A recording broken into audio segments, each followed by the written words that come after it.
Y venimos empujando y encontramos resistencia, lamentablemente, y hay que comprender, primero es la salud, los bares, las discotecas, los cines, no pueden todavía funcionar, son parte de la fase 4, pero no pueden todavía funcionar. Ejecutemos fuerza, eficiencia, honestidad para generar puestos de trabajo y la reactivación económica que es tan importante, ¿no?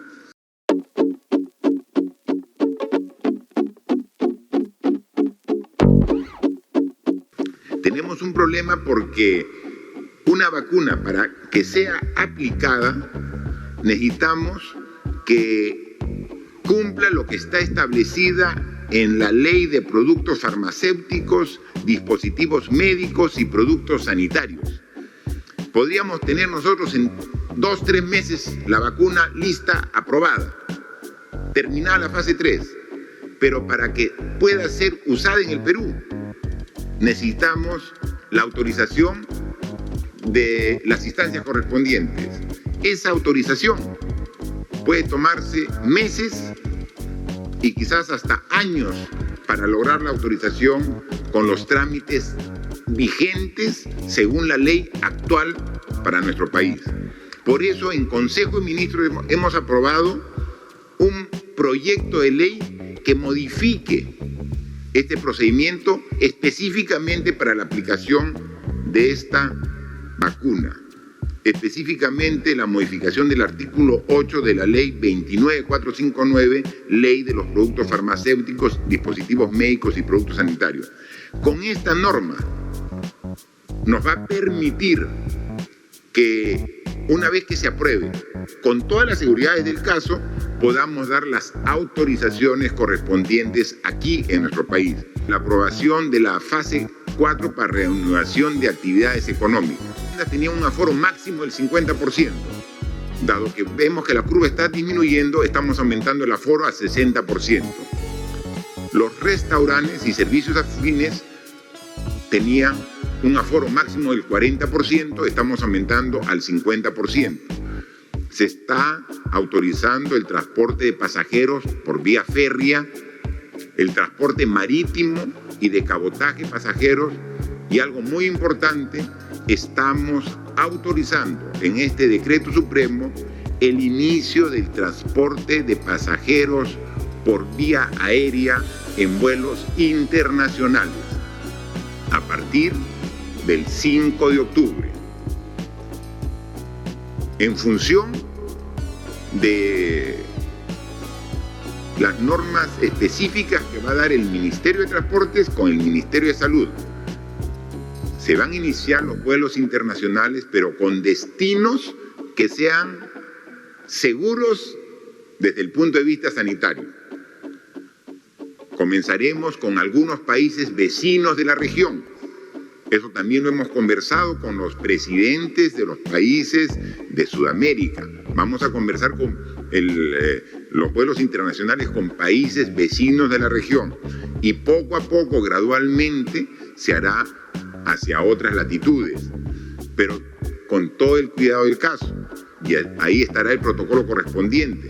Para recibir un viajero del exterior, se va a exigir, entre otras cosas, que tenga prueba molecular con una vigencia máxima de 48 horas, entre otros detalles que el propio ministro de Transporte con la ministra de Salud van a detallar seguramente cuando amplíen esta información. Pero eso es desde la primera semana de octubre, comenzamos a iniciar vuelos internacionales a algunos destinos. También se inicia el servicio de agencia de viajes y operadores turísticos a los sitios donde estén autorizados. Los servicios de arte, entretenimiento y esparcimiento con cuidados sanitarios según protocolo, se aumenta el aforo al 60%, ¿no? Ahí se incluye, por ejemplo, que se permite actividades en parques temáticos, ¿no? Conocemos aquí en Lima, por ejemplo, el Parque de las Aguas, con un aforo limitado y con un protocolo, o sea, puede reiniciar en octubre. Igual también se está permitiendo con un aforo máximo del 50% las actividades deportivas individuales o por parejas, ¿no? En instalaciones públicas. Hay muchos municipios que tienen instalaciones deportivas, como también hay instalaciones privadas. Eso está permitiéndose, pero solamente para actividades individuales, no actividades colectivas. Y como hemos dicho, en ninguna de estas actividades deportivas puede haber público en las tribunas. Eso está prohibido todavía, no puede haber aglomeración. Esas son las actividades principales que hablamos de la fase 4. Pero va de la mano con el decreto supremo que amplía el estado de emergencia por un mes, desde el 1 de octubre hasta fines de octubre, el 31. Ampliamos el estado de emergencia. Ya lo hemos dicho, mientras que tengamos el estado de emergencia, se va a ir ampliando mes a mes, por lo menos hasta fin de año, el estado de emergencia. Lo que vamos a ir variando son las condiciones sanitarias en el estado de emergencia, pero vamos a seguir ampliando, ¿no? Hace algunos meses algún periodista me preguntó, ¿y eso va a ser hasta fin de año? Tenemos que hacernos la idea, estamos en la crisis sanitaria más grave de la historia del país. O sea, tenemos que tener nuestra policía, nuestras fuerzas armadas, todas en la actitud y predisposición de atender las necesidades. Y eso se logra a través del estado de emergencia que regula algunas acciones normales que como sociedad tenemos que sacrificar temporalmente por el bien común de ese el cuidado del ser y de la salud de todas las personas. Pero este decreto de emergencia, este decreto supremo que prorroga el estado de emergencia nacional, tiene una diferencia sustancial a los dos últimos que teníamos, ¿no? Mire, si dividimos por provincias nuestro país, de las 180 provincias que tiene el Perú aproximadamente, iniciamos el mes de septiembre con 79 provincias con cuarentena focalizada. 79 provincias. Casi la mitad. Luego, conforme vimos que la curva estaba descendiendo y vimos que el nivel de contagio en varias provincias disminuía, bajamos a 58 provincias. Bueno, a partir del mes de octubre, del 1, porque los dos decretos supremos tienen vigencia a partir del 1 de octubre, tenemos cuarentena focalizada en 3 provincias.